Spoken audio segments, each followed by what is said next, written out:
Fiat boosts some of their cars with a little horsepower, and by little, I do mean a little. Infiniti is planning on a range of high-performance hybrids and a halo car, and Mazzanti teases their new EVR hypercar. You might be like, wait, what, who? I'll tell you. Plus, we finally have a name for the former Top Gear host show on Amazon. That's right. Also, we'll answer your FLD question of the day sent in by a fan. We got a lady today. That's nice. Oh, that's real nice. Hey, what's going on, everybody? I'm Derek D, and this is Fastlane Daily on a Thursday. It's going up and down.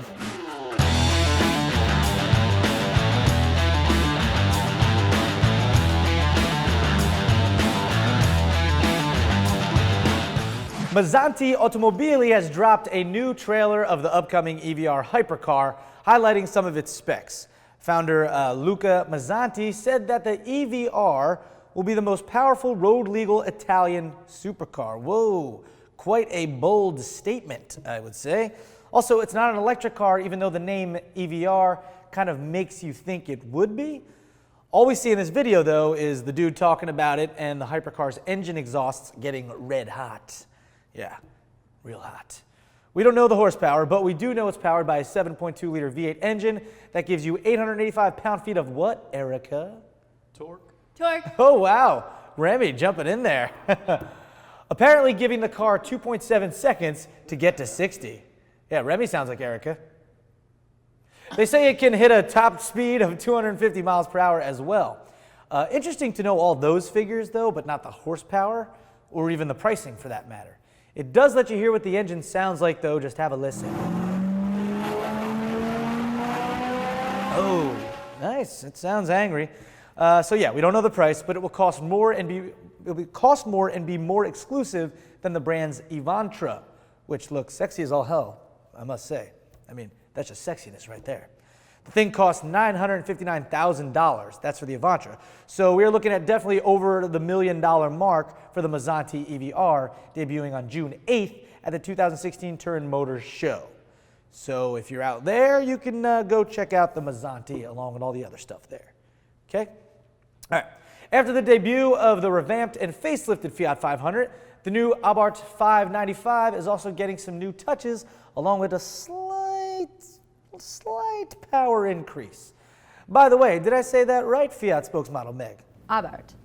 Ah, yes, Abarth. The turbocharged 1.4-liter T-Jet engine now makes 145 horsepower in the entry-level model and 165 horsepower in the Turismo. That's a 5 horsepower bump in both. So yeah, you just got this many more.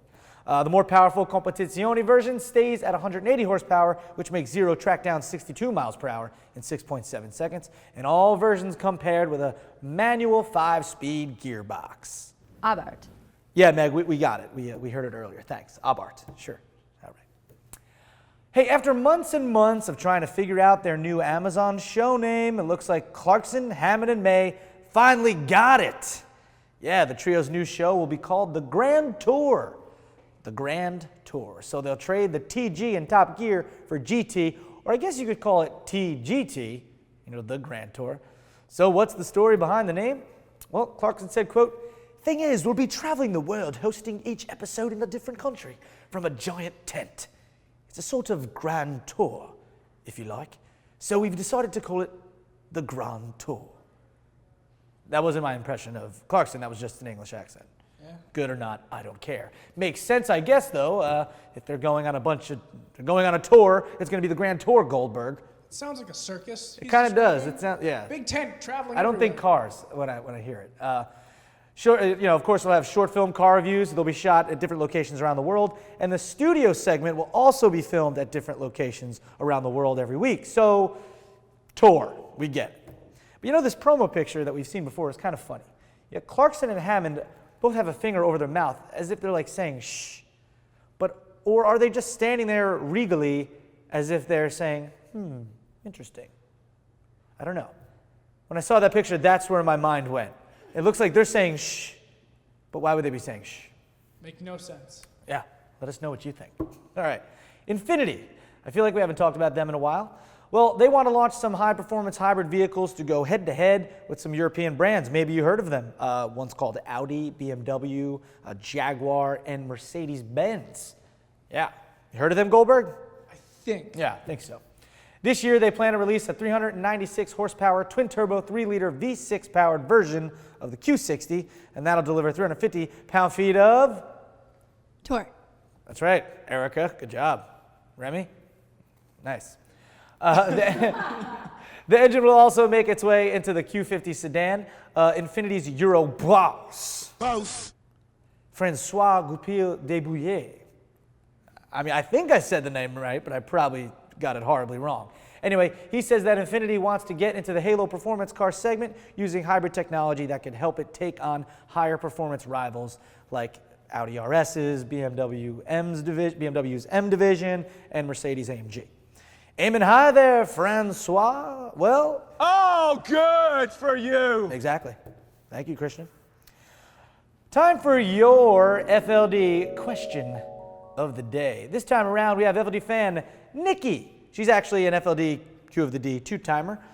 We like to get the ladies in here as much as possible, so that's what we do. So, what's up, Nikki? What's up, FLD crew? Hope you're all doing well.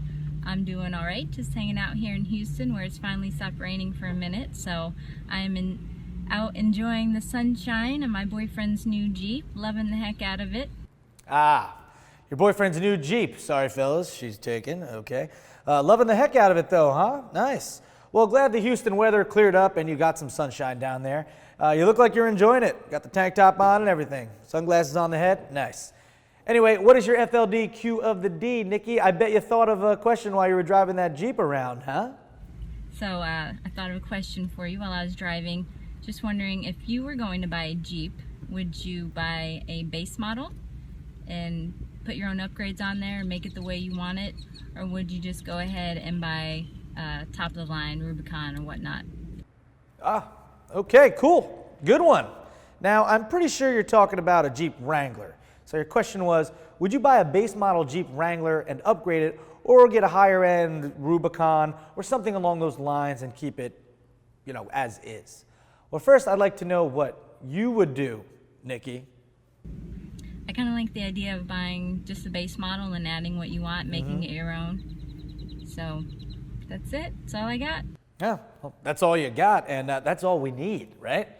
So yeah, you know, I thought you were gonna say that you'd rather get a Wrangler Sport or maybe a Sport S and then make it your own. I like that. Woman who knows what she wants. I dig it. Well, first, let me just say the Wrangler is probably one of the most modified cars out there, period. Plus, there are so many versions of it just from the factory, ranging from the Sport, which starts at $23,000, all the way up to the Rubicon Hard Rock, which I think starts at just shy of 40,000 bucks, like 38K or something. That's before adding additional options. Quite the difference there. You also have the Black Bear Edition, Freedom Edition, with the cool little American flag graphic on the side there. The 75th Anniversary Edition, this purple black backcountry Wrangler or whatever. So yeah, there's a bunch of editions. Me personally though, I'd probably go with somewhere middle of the road, like the Willys Wheeler Wrangler. MSRP is at 28K, but I'm sure you could get it for a little less than that. Has a nice stance, looks mean, comes with some beefier tires, black wheels. I may do something like add different wheels, maybe enhance the suspension, small touches here and there, but that's where I'm at with it. You know, sure, I would go off-roading a little bit, yes, but nothing too insane. I'm not, you know, trying to get all crazy. I also don't need to spend $40,000 on a Rubicon. Yeah, so what about you guys? What would you do, Goldberg? I'd get base model, put a RIP supercharger in it, lift it, new bumper, everything. Oh, so you're just, yeah. Replace the rear diff. That's all you need. I mean, just the base model because you're taking a lot of stuff out. Oh, yeah. All right. What about you, AK? Base. Base? As is. But would you leave it? You'd probably just leave it. Yeah. Okay. Erica? Yeah, I don't really like Wranglers. Whoa. So, and also I think they're really overpriced, so I would probably just get a Grand Cherokee for $1,000 more. Well, that wasn't the question, but all right. I got you. You've done the same thing, just to point out. Remy? I'll get the base model and then adjust whatever I'm gonna really use it for. Like Makes sense. Makes sense. Me, I'm going one higher, basically, and then do some adjustments. That's about it. Nikki, anything else? Thanks, guys. Keep up the good work. Love the show. Well, thank you. This show loves you too. Let us know what you think of Nikki's question. Weigh in on it. Hashtag FLDQ of the D. And you can send your own in too. tips@fastlanedaily.com. Thank you, AK. And remember, if you send in a video, landscape mode, keep it to 34 to 40 seconds. Have fun with it. Get creative. It's just more fun that way. All right? And there you have it. Appreciate it. That's going to do it for Fastlane Daily today. I'm Derek T. Please make sure you subscribe and follow us on all social media, as well as check out thedrive.com for all that good stuff that's over there. All right? Thanks for watching, everybody. And we'll talk to you tomorrow. Friday already. All right. Thing is, we'll be traveling the world, hosting each episode in a different country for a giant. Whoa, I messed up. Goldberg, take it away. Thing is, we'll be traveling the world, hosting each episode in a different country from a giant tent. It's a sort of grand tour. Okay, stop. I think that's literally just your voice. Irish and Australian.